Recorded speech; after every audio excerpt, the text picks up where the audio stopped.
हामीले दुईटा विषयलाई अत्यन्तै गहिरो भावका साथ बुझ्नुपर्छ र प्रयोग पनि गर्नुपर्छ। पहिलो हो अरूसँग सम्बन्ध कसरी स्थापित गर्ने। हामी एक्लै छैनौँ र अरूसँग मिलेर बस्न जान्नुपर्छ। महर्षि पतञ्जलिले आफ्नो अष्टाङ्ग योगमा साधनपाद अध्याय 2 श्लोक 29 मा अष्टाङ्ग योगको चर्चा गर्नुभएको छ।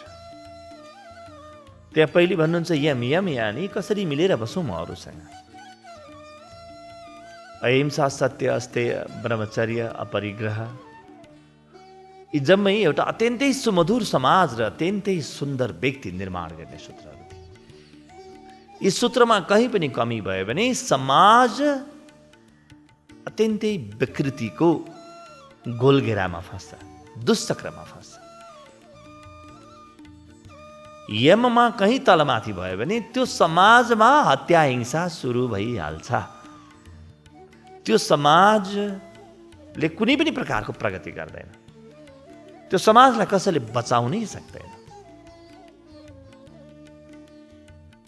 समाज बच्छ, मनुष्यता बच्छ त धर्मका सूत्रहरूले बच्छ। धर्म बाहेक मनुष्यलाई बचाउने अरू केही उपाय नै छैन। त्यसपछि महर्षि पतञ्जलि भन्नुहुन्छ कि तिमी अरूसँग कसरी व्यवहार गर्ने, कसरी मिलेर बस्ने, यो त जान, यो त सिक।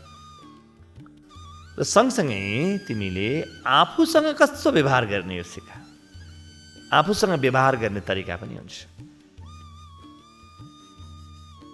अरूसँग कसरी मिलेर बस्ने, यसैलाई हाम्रा ऋषिहरूले भगवान गणेश भने गणपति। गण भनेको समूह, टिम, पति भनेको लिडर, टिम लिडर।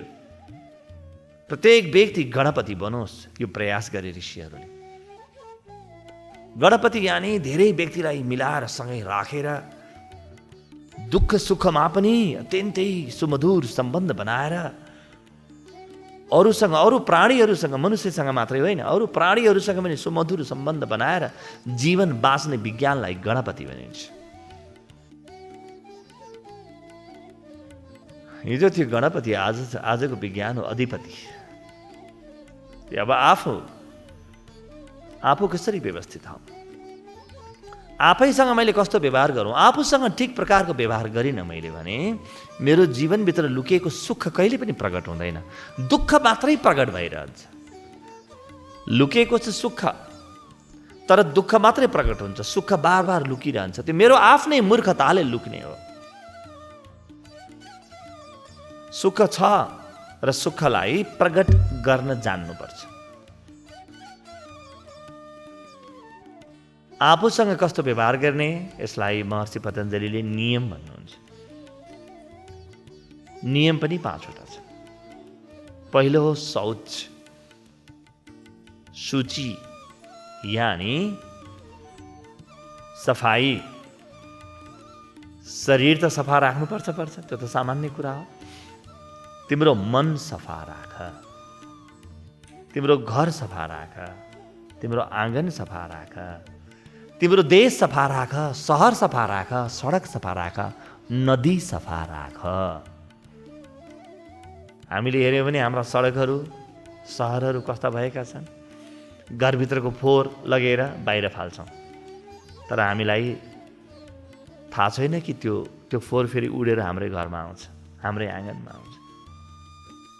शौच नभइकन जीवनमा गहिरो सुख कहिले पनि प्रकट हुँदैन।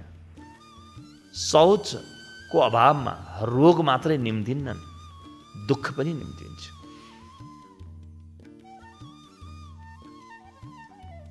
शरीरलाई त सफा गर, मनलाई अत्यन्तै सफा राख। त्यही भएर हामी के गर्छौँ, पूजा गर्नुभन्दा पहिले सरसफाइ गर्छौँ। हेर्नुहोस् त, त्यो शौच त हो नि, के हो त। आफू स्नान गर्छौँ, त्यसपछि हामी देवतालाई स्नान गराउँछौँ, मन्दिर सफा गर्छौँ, पूजाको स्थल सफा गर्छौँ, चिटिक्क बनाएर मात्रै पूजा गर्छौँ। यो शौच हो। त्यो शौच यसो हेर्दाखेरि त बाहिर बाहिरै केही सफा गरे जस्तो देखिन्छ, तर त्यसको असर अत्यन्तै गहिरो हुन्छ, भित्र मनसम्म सफा हुन थाल्छ। मैले बाहिर सफा गरेँ भने भित्र पनि सफा हुन थाल्छ, र भित्र मेरो मन सफा गरेँ भने त बाहिर झन् बढी सफा हुन्छ। प्रारम्भ शरीरबाट गर्ने हो, देखिने कुराबाट गर्ने हो, तर बिस्तारै नदेखिने सूक्ष्म विषयलाई पनि सफा गर्ने हो। मेरो मन सफा छ त? मेरो मनमा कुनै कालो छ कि? मेरो मनले सबैको भलो सोच्छ कि सोच्दैन? सफा मन के हो? जसले सबैको भलो सोचोस्, सबैको निरपवाद, बिना कुनै अपवाद, सबैको हित सोच्न सक्ने मसँग मन छ कि छैन? मलाई जो मान्छे मनपर्छ उसको हित सोच्नु त कुनै ठुलो कुरो नै होइन, त्यसको लागि त बुद्धि नै चाहिँदैन। र बुद्धिको परिचय व्यक्तिले त्यस दिन दिन्छ जुन दिन उसलाई जो मान्छे मन पर्दैन उसको पनि निरन्तर हित सोचिरहन्छ। त्यही भएर बाइबलमा भगवान ईसा मसीह भन्नुहुन्छ, लभ दाई नेबर, आफ्नो छिमेकीलाई माया गर। परिवारलाई त सबैले गर्छ माया, छिमेकीसँग बडो नराम्रो सम्बन्ध हुन्छ साधारणतया। लभ दाई नेबर भनेको बाहिर घरको छिमेकी मात्रै होइन, तिम्रो छेउमा जो बसेको छ उसलाई पनि आफै जस्तो ठानेर तिमीले प्रेम गर। शौच आफ्नो मनभित्र, अब बाहिर मात्रै होइन है, तिम्रो मनलाई पवित्र बनाऊ, सबैको हित देख्ने सक्ने बनाऊ। अयम निजम परोवेति गणनाम लघुचेतसाम उदारा चरितानाम तु वसुधैव कुटुम्बकम। सबै मेरा हुन् भन्ने सोच बनाऊ, उदार बनाऊ, तिम्रो हृदयलाई ठुलो बनाऊ। वसुधैव कुटुम्बकम, सारा वसुधा, सारा ब्रह्माण्ड मेरो कुटुम्ब हो भन्ने बनाऊ। तिम्रो मनलाई पवित्र बनायो भने त्यो पवित्रताबाट, त्यो शौचबाट सुख जन्मिन्छ। सुख शौचको बच्चो हो, सन्तति हो, त्यहाँबाट जन्मिन्छ। मनलाई पवित्र बनाऊ। शौच। दोस्रो छ सन्तोष। सन्तोष शब्दलाई बुझ्ने भन्दा बढी हामीले अपव्याख्या गरेका छौँ। कुनै पनि कुरा मलाई चित्त बुझेन भने भइहाल्यो, सन्तोष गर्छु भन्न ठान्छ। त्यस्तो सतही कुरा होइन सन्तोष। सन्तोष के हो त? सन्तोषको अत्यन्तै गहिरो अर्थ के हो भने जीवनमा अहिलेसम्म जे भयो त्यसलाई परिवर्तन गर्न सकिँदैन भन्ने बुझ।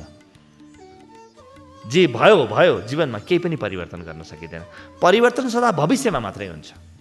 आजसम्म जे भयो भयो। म जुन परिवारमा जन्मिएँ, जोसँग विवाह हुने भयो, हिजो जस्तो थियो भयो, एकछिन अगाडि पनि जे थियो त्यो भयो, त्यसमा कुनै पनि परिवर्तन हुँदैन। त्यसप्रति स्वीकृति जनाऊ तिमी। त्यससँग लडाइँ नगर।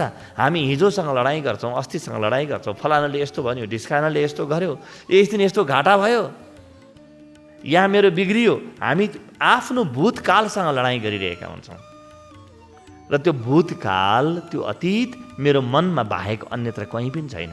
ल हिजो खोजेर भेटाउनुहोस् त, कहीँ भेटाउनुहुन्छ? त्यो कहिल्यै पनि फर्केर आउने छैन। चिरन्तन कालसम्म कहिल्यै पनि हिजो फर्केर आउने छैन। फर्केर जुन कुरो आउँदैन, जुन कुरामा परिवर्तनै गर्न सकिँदैन, त्यतातिर तिमीले ध्यान दिन थाल्यौ भने तिम्रो जीवन डुब्यो। सन्तोष भनेको यो हो। असन्तोष। फर्केर जीवनलाई हेऱ्यौँ भने यो कुरा मैले यता मिलाउनु पर्ने रहेछ, यो कुरो यसरी बिग्रियो मेरो भन्ने जुन भाव छ, त्यो भाव अत्यन्तै मिथ्या हो, त्यो भ्रम हो, त्यो झुट हो, र त्यो दुःखको पोको हो। सन्तोष के हो त? आजसम्म जे भयो त्यसलाई म सर्लक्कै स्वीकार गर्छु, र जे भएको छैन त्यसको लागि पुरुषार्थ गर्छु भन्ने भाव हो। पुरुषार्थ, सारा प्रयास, सारा पुरुषार्थ भविष्यमा मात्रै सम्भव छ, वर्तमान र भविष्यमा सम्भव छ। त्यो पुरुषार्थ गर्ने, त्यो जीवनमा जे कुरा मन पर्दैन त्यसलाई परिवर्तन गर्ने ऊर्जा हामीसँग बस्दैन, किनभने हामी हिजो अस्तिको पश्चातापमा भुल्छौँ, झगडा गर्छौँ मनमा सबै कुराहरूसँग। आज हामीले हेऱ्यौँ भने हाम्रो मनको भारी जति बढी उमेर भयो उति बढी हुन्छ। कसैको 40 वर्ष उमेर छ, भने मनमा 40 किलोको भारी होला, 50 भयो भने त 50 किलोको भारी बोकिहाल्छ, 60 हुँदा 60 किलो, 70 हुँदा 70 किलो, अझ बढ्दै जाला। के उमेर बढ्दै जाँदाखेरि जीवनको भार बढ्दै जाने हो? भार घटाउने कहिले त? भार घटाउने एउटै तरिका हो, स्वीकार गर। आजसम्म जे भयो यसप्रति मेरो कुनै पनि गुनासो छैन, सक्यो। आफ्नो हृदयलाई ठुलो बनाऊ। ठुलो हृदयमा गुनासो अड्दैन। गुनासो सानो हुन्छ, अड्दैन होइन, हराउँछ। आफ्नो हृदयलाई ठुलो बनाऊ, किनभने कुनै पनि कुरा जीवनमा जे भइसक्यो त्यस कारणले परिवर्तन गर्न सकिँदैन, त्यसलाई परिवर्तन गर्नै सकिँदैन। म बार बार भन्ने गर्छु नि, कम्प्युटरमा मात्रै Ctrl+Z कमान्ड हुन्छ, जीवनमा Ctrl+Z हुँदैन, अन्डु हुँदैन जीवनमा, कम्प्युटरमा मात्रै हुन्छ। जो जन्मियो जन्मियो, जो मर्यो मर्यो, जे भयो भयो। हिजो जस्तो सूर्य थिए थिए, जुन फुल फुल्यो फुल्यो, जुन फुल मर्नु थियो मर्यो, सकियो। जो मान्छे आज छ छ, जो छैन छैन, सकियो। अब हिजोको हिसाब किताब कोट्याएर नबस जीवनमा, त्यसलाई स्वीकार गर, खुला हृदयले स्वीकार गर। मृत्यु आयो त्यसलाई पनि स्वीकार गर, जीवन आयो त्यसलाई पनि स्वीकार गर। पचाऊ दुईटैलाई र अगाडि बढ। सन्तोष हो धेरै ठुलो पाचक बन्नु, सबै कुरालाई पचाउँदै हिँड्नु, निरन्तर पचाउनु। र जसले सन्तोषको सूत्र सिकेको छ उसले मात्रै आफ्नो जीवनलाई बदल्न सक्छ, किनभने बदल्ने ऊर्जा त्यो व्यक्तिसँग बच्छ। जो व्यक्ति हिजोसँग लडिरहेको छ त्यो व्यक्ति आफ्नै मनसँग लडिरहेको हो। उसँग जीवन परिवर्तन गर्ने ऊर्जा पनि हुँदैन, समय पनि हुँदैन, फुर्सद पनि हुँदैन, बुद्धि पनि बस्दैन। जो हिजोलाई लिएर साह्रै चिन्तित छ त्यो व्यक्तिको बुद्धि हिजोमा गएर अड्किन्छ। बुद्धि नाम गरेको केही पनि कुरा बाँकी रहँदैन यो व्यक्तिसँग। आफ्नो बुद्धिलाई यसले बेचेर खान्छ, कहीँ बाहिर बेचेको छैन, आफ्नै मूर्खतामा बेच्ने हो, मूर्खतालाई बेच्ने हो बुद्धि। जे भयो त्यसप्रति स्वीकार, जे भएको छैन त्यसप्रति पुरुषार्थ, यसैलाई सन्तोष भनिन्छ। त्यसपछि तेस्रो सूत्र छ तप। तप तप भन्ने शब्द पनि हामीले अत्यन्तै कम बुझेका छौँ। साधारणतया तप भन्ने बित्तिकै कोही जङ्गलमा गएर बसेको, लामो दाढी पालेको, कपाल पनि नकाटेको, दाँत पनि नमाजेको, लुगा पनि नभएको, त्यस्तो व्यक्ति हामीलाई याद आउँछ अहिले पनि। अत्यन्तै भ्रमपूर्ण सोच हो हाम्रो।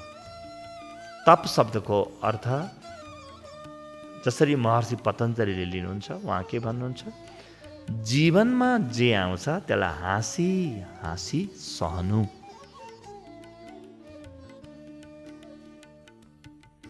जीवनमा जे आउँछ त्यसलाई साधनाको अङ्ग बनाइदिनु। कुनै छुट्टै हात यसरी उठाएर बसिराख्नु पर्दैन, कुनै छुट्टै जङ्गल छिरिराख्नु पर्दैन। यही जीवनले सुख दुःखका बाढीहरू पठाइरहन्छ। सुखमा दुःखमा दुवै अवस्थामा तिमी हाँसी हाँसी अगाडि बढ्न सिक, यो हो तप। जीवनलाई तपाऊ, जीवनलाई तातो बनाऊ। तिम्रो जीवन चिसो भएको छ, तपको अर्थ हुन्छ तातोपन, उष्मा, वार्मथ। जीवनलाई तताऊ, न्यानो बनाऊ जीवनलाई, आफ्नो मनलाई न्यानो बनाऊ। तिम्रो मन फ्रिजमा गएर बसेको छ, चिसो भएको छ मन। अङ्ग्रेजीमा शब्द छ नि कोल्ड रिलेसनसिप्स, चिसा सम्बन्धहरू। मान्छे चिसो भयो भने न सम्बन्ध चिसा हुन्छन्। तपको अर्थ हुन्छ जीवनमा जे पनि छ त्यसलाई जस्ताको तस्तै स्वीकार गर्दै सहजताका साथ पचाउँदै अगाडि बढ। निरन्तर अगाडि बढ, यो हो तप। नरोकिए। त्यसपछि चौथो सूत्र छ स्वाध्याय। स्वाध्याय शब्दको दुईटा अर्थ हुन्छ। एउटा हुन्छ आफ्नो अध्ययन जारी राख, शास्त्र पढ, यो पनि स्वाध्याय हो। ज्ञान गुणका कुराहरू पढ, किनभने तिमी यस्ता दुःख हजारौँले भोगेका छन्, तर दुःखलाई चिरेर सुख कसरी जन्मिन्छ त्यो सूत्र सिकिसकेको छ मनुष्यले। त्यो सूत्र उपलब्ध छ, त्यो सूत्रलाई पढ। मलाई मात्रै दुःख हो, मेरो मात्रै घर परिवार यस्तो हो, मेरो मात्रै जीवन यस्तो हो भनेर तिमी आफ्नो भ्रममा नबाँच। हजारौं प्रज्ञा पुरुषहरू आए, सुखको त्याग गरिदिए। जुन सुखको लागि म मरि मेटेको छु त्यही सुख त्याग गरे यी प्रज्ञा पुरुषहरूले। दरबार पाउन को तम्सिन्न, दरबार त छोड्दैन, सानो घरको लागि मान्छे मरि मेट्छन्। यी सिद्धार्थ गौतमले दरबारकै त्याग गरिदिए। यिनको जीवनबाट पनि त केही सिक्ने होला नि, कि छैन होला? कि मूर्ख थिए होला जसले दरबार छोडेर जङ्गल पसे? पक्का पनि यिनले दरबारभन्दा धेरै ठुलो कुरा बोधि वृक्ष मुनि पाए होला। यिनको जीवनबाट सिक्ने कि नसिक्ने यो स्वाध्याय हो। मलाई मात्रै दुःख पर्छ, मै मात्रै संसारमा यति दुखी प्राणी किन, मै मात्रै अभागी किन भन्ने खाले मिथ्या सोच बनाएर नबस। हेर, यो स्वाध्यायको अर्को पाटो हुन्छ आफ्नो मनभित्र के चलिरहेको छ निरन्तर त्यसको अनुगमन गर। आफूप्रति सजग हौ, मनप्रति सजग हुन थाल। तिम्रो मनले गुनासो गरिरहेको छ, तिम्रो मनले दुःख जन्माइरहेको छ, तिम्रो मनले चिन्ता जन्माइरहेको छ, हेर मनलाई थाहा पाऊ। यस्तो प्यारो मनले कसरी दुःख जन्माइरहेको छ? के बिगार्यो? कसरी चिन्ता जन्मियो जीवनमा? अभाव कसरी जन्मियो? हेर आफूलाई। आफ्नो मनको सूक्ष्म निरीक्षण गर्न थाल्ने व्यक्ति बुद्धत्वको बाटोमा अगाडि बढिहाल्छ। सूक्ष्म निरीक्षण गर मनलाई, हेर। यो हो स्वाध्याय, अध्ययन गर। सो अध्ययन। पाँचौं सूत्र हो ईश्वर प्रणिधान। प्रणिधान हामी साधारणतया यसलाई अलि उल्टो बुझ्छौँ। अध्यात्मका यी गहिरा सूत्रहरूलाई उल्टो नबुझिकन जीवनमा दुःख जन्मिँदैन। सुल्टो बुझेको भए त दुःख हुँदै हुँदैन थियो। शरणागति भनेको के हो? जीवनमा मैले जान्न नसक्ने, मैले थाहा नपाउने हजारौं कुराहरू छन्। हिजो कुन तारा किन मर्यो त्यो पनि मलाई थाहा छैन। हरेक दिन लाखौं तारा जन्मिन्छन्, लाखौं तारा मर्छन्। जीवनमा म किन जन्मिएँ मलाई त्यो पनि थाहा छैन। तर जीवनमा कुनै एउटा विराट योजना देखिन्छ। सबै आफ्नो बाटोमा हिँडेका छन्। ऋतुहरू आफ्नो समयमा आउँछन्, सूर्य आफ्नो समयमा उदाउँछन्। पक्का पनि यहाँभित्र केही अर्थ लुकेको छ। जीवनभित्र एउटा बुद्धि लुकेको छ, विराट बुद्धिले यो जीवन चलेको छ। हामीले व्यक्ति पनि देखेका छौँ कि जन्मिन्छ, हुर्किन्छ, बिस्तारै बिस्तारै अनि युवावस्था हुँदै जीवनमा उकालो लाग्दै एउटा समयपछि ओह्रालो लाग्दै लाग्दै मृत्युमा प्रवेश गर्छ। सबैलाई हामीले मरिरहेको देखेका छौँ। यी जीवनका नियमप्रति अत्यन्तै गहिरो शरणागतिलाई नै ईश्वर प्राणिधान भनिन्छ।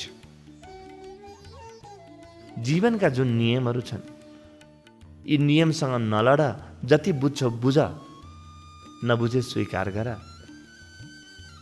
हेर नजिकबाट। र सम्पूर्ण ब्रह्माण्डको जुन बुद्धिमत्ता छ, इन्टेलिजेन्स छ, जुनलाई ईश्वर भनिन्छ, जसको कारणले सूर्य उदाउँछन्, जसको कारणले पृथ्वी चलेका छन्, जसको कारणले म देख्छु, तपाईँ देख्नुहुन्छ, जसको कारणले म बोल्न सक्छु, तपाईँ सुन्न सक्नुहुन्छ, त्यसैलाई ईश्वर भनिन्छ। त्यसको खोजी प्रारम्भ गर। शरणागत भनेको के हो? गएर कहीँ लम्पसार पर्नु? कहाँ लम्पसार पर्नु? त्यो ईश्वर चिनेकै छैन, देखेकै छैन, कहाँ गएर लम्पसार पर्नु? प्रणिधानको अर्थ हुन्छ, शरणागतिको अर्थ हुन्छ त्यसको खोजी प्रारम्भ गर। जीवनको ऊर्जा ईश्वर खोज्नमा लगाऊ। तिमीले धन धेरै खोज्यौ, ध्यान खोज्नमा लगाऊ। तिमीले रमाइलो धेरै खोज्यौ, अब राम खोज्नमा लगाऊ। जीवनको ऊर्जा लगाऊ, अब केही महत्त्वपूर्ण काम गर। जीवनभित्र लुकिएको विराटता, जहाँबाट सारा ब्रह्माण्ड जन्मिएको छ, जहाँ गएर ब्रह्माण्ड लय हुन्छ, लीन हुन्छ। म मात्रै पहिलो व्यक्ति होइन, मेरो आमा बुवा नभएको भए म हुँदैन थिएँ, उनीहरूको पनि आमा बुवा नभएको भए उनीहरू पनि हुँदैन थिए, उनीहरूको पनि आमा बुवा नभएको भए उनीहरू पनि हुँदैन थिए। कहाँबाट आयो त यो पुरै, यो श्रृङ्खला कहाँबाट आयो? यो नदीको बीच भागमा म छु। यो नदीको प्रारम्भ के हो, यो नदीको अन्त्य के हो, यसलाई बुझ्ने प्रयास गर्नु ईश्वर प्रणिधान।